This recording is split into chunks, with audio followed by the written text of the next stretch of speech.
बिस्मिल्लाहिर्रहमानिर्रहीम। लाखों करोड़ों दरूद नबी करीम सल्लल्लाहु अलैहि वसल्लम की ज़ात और उनकी आल पर। मोहम्मद अज़ीज़ खान, इस वक्त जो पाकिस्तान के नामवर सहाफ़ी हैं सुहेल वड़ैच, जो अदलिया को डराने की कोशिश कर रहे हैं और उनको कह रहे हैं कि आप नज़रिया ज़रूरत का साथ है, नहीं तो ये सारा निज़ाम लपेट दिया जाएगा। जो जो थोड़ा बहुत इंसाफ हो रहा है वो भी नहीं होगा, सिस्टम नहीं बचेगा, PCO आ जाएगा, आइन सस्पेंड हो जाएगा, मार्शल लॉ जैसे ख़तरात हैं, तो आप जो जमहूरी सेटअप है ये लपेट दिया जाएगा। इस तरह की बातें करके डरा रहे हैं। फिर वो अपने कॉलम में जो लिख रहे हैं कि इमरान खान कितना पाकिस्तान के लिए इस वक्त नुकसानदेह है, अगर वो वज़ीर आज़म बन जाता है तो किस तरह पाकिस्तान को ख़तरात होंगे, कैसे मसाइल होंगे। तो इस तरह के जो डराने धमकाने की बातें हैं वो शेर वड़ैच अपने कलम के ज़रिए अदलिया को करने की आगाह करने की कोशिश कर रहे हैं। पहली बात तो बहुत अफसोस होता है ऐसी शख्स की कि इस निज़ाम में जितने भी लोग हैं उनके चेहरे जो हैं वो नंगे हो चुके हैं। जिन्होंने उन्हें लिबादा ओढ़ा हुआ था, अपने आप को जमहूरियत पसंद, आइन पसंद, कानून पसंद, वो सब के सब लोग नंगे हो रहे हैं। पहली बात तो शेर वड़ैच ये पूछनी चाहिए थी कि जो नज़रिया ज़रूरत है उसने पाकिस्तान को क्या फ़ायदा दिया। आप हमेशा नाइंसाफ़ी करते रहे, आइन की खिलाफ वर्जी करते रहे, कानून की बालादस्ती को आप लोगों ने तस्लीम नहीं किया, फिर भी आपको नज़रिया ज़रूरत ने कोई तरक्की नहीं दी। आप हमेशा यही बयानिए बनता रहा कि जो फ़लाँ सियासतदान है उसको नहीं आने देना, नहीं तो बड़े मसाइल खत हो जाएंगे, इंसाफ नहीं करना। भुट्टो को ऐसी फांसी दी गई, ज़ियाउल हक का मार्शल ऐसे आया, अयूब खान का मार्शल ऐसे आया, जनरल मुशर्रफ का मार्शल ऐसे आया। तो ये नज़रिया ज़रूरत को ही हमेशा तकवीत दी गई। उस वक्त भी अदली थी इस नज़रिया ज़रूरत को साथ दी। अब वक्त आ चुका है कि आप जो है कानून का साथ दें, रूल ऑफ लॉ का साथ दें, आइन के साथ दें। कानून के में जिसका के साथ इंसाफ जो भी उसका राइट बनता है, उसको इंसाफ बनता है, उसको ज़रूर दे। ये ना देखें इमरान खान है कोई दूसरा है। इस वक्त जो हमारी अदलिया है उसमें तो सिर्फ़ और सिर्फ जो रिलीफ है वो तो नवाज शरीफ को मिला है। बाकी जो PTI के लोग हैं उनको अगर अदलिया रिलीफ दे भी देती है तो वो शाह महमूद कुरैशी देख लें, सैफर केस में उसकी ज़मानत हुई तो पुलिस ने उसको गिरफ़्तार कर लिया। एक सुप्रीम कोर्ट के फैसले की किस तरह धज्जियाँ उड़ाएंगी ये पूरी दुनिया देख रही है कि इस वक्त पाकिस्तान में ना आइन है, ना कानून है, ना अदलिया के फैसलों को एहतराम है। तो आप क्यों डरा रहे हैं? ये वक्त आ चुका है कि आपने डट के खड़ा होना है आइन के साथ, कानून के साथ। और ये हम पाकिस्तान में आप जितनी मर्जी थेरीज पेश करते रहें, जितने मर्जी प्लान्स लेके आते रहें, जब तक आपके मुल्क में रूल ऑफ लॉ नहीं होता, कानून की बालादस्ती नहीं होती, सुप्रीमेसी ऑफ द कॉन्स्टिट्यूशन नहीं होती, उस वक्त तक आपका जो मुल्क के मसाइल है वो हल नहीं हो सकते, महंगाई ख़त्म नहीं हो सकती। आप हमेशा IMF के मुताज रहेंगे, वर्ल्ड बैंक के मुताज रहेंगे।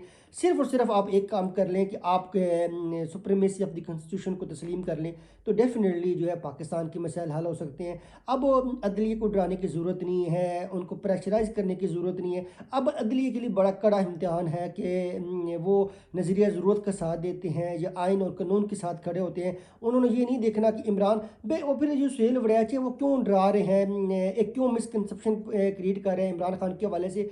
ये बात याद रखें, इमरान खान इदारों के ख़िलाफ़ नहीं है। इमरान खान हमेशा मजबूत इदारों की बात करता है। इमरान खान समझता है इदारे हैं तो मजबूत पाकिस्तान है, इदारे हैं तो पाकिस्तान प्रोग्रेस करेगा। कौन सा ऐसा मुल्क है जो इदारों के बगैर चल सकता है? कोई भी दुनिया में ऐसा मुल्क नहीं है कि जो इदारों के बगैर चले। इदारे लाजम मलजूम है रियासत का निज़ाम चलाने के लिए, मुल्क के इंतज़ाम में अमूर संभालने के लिए इदारे उनका होना बड़ा ज़रूरी है। और इमरान खान को भी इस बात का की बखूबी इल्म है। ना हम वो इदारों से टकराएगा, वो हमेशा इदारों की मजबूती की बात करता है। और वो कहता है कि इदारों के ऊपर अवाम के अतमाद में और इजाफा हो। हाँ, वो एक बात ज़रूर करता है, वो सियासतदानों की बात करता है।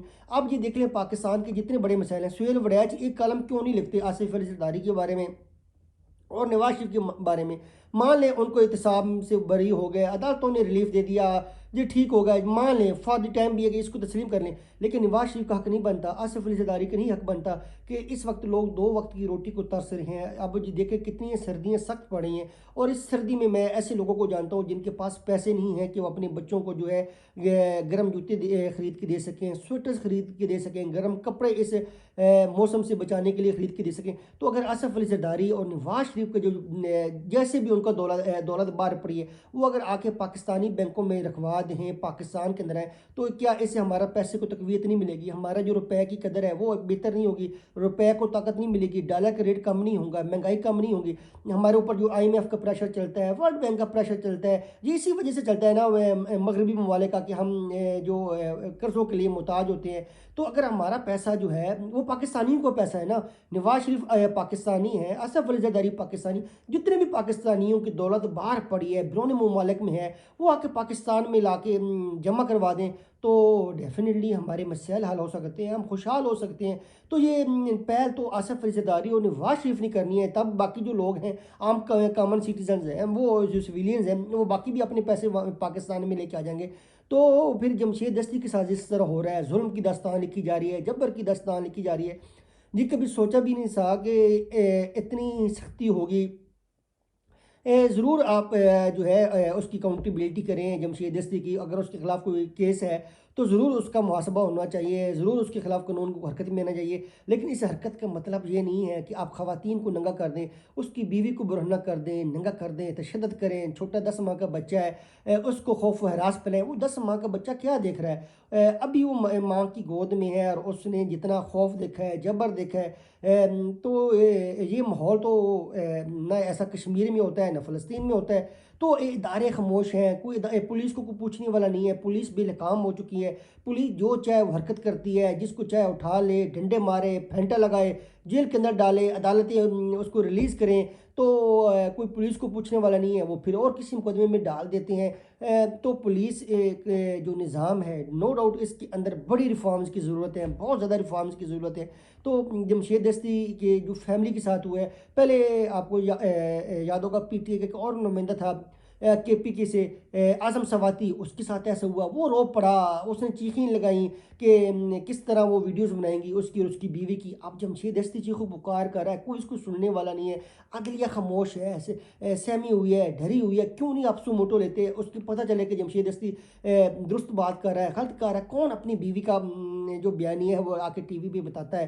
تو یہ اس طرح کی حرکتیں جو ہیں جو غیر قانونی ہیں، غیر اخلاقی ہیں، ظلم والی ہیں، جبر والی ہیں، اس کی مذمت ہونی چاہیے۔ پھر الیکشن کا ماحول ہے، تو آپ کو اس الیکشن کو کون فیئر مانے گا، کون فری مانے گا؟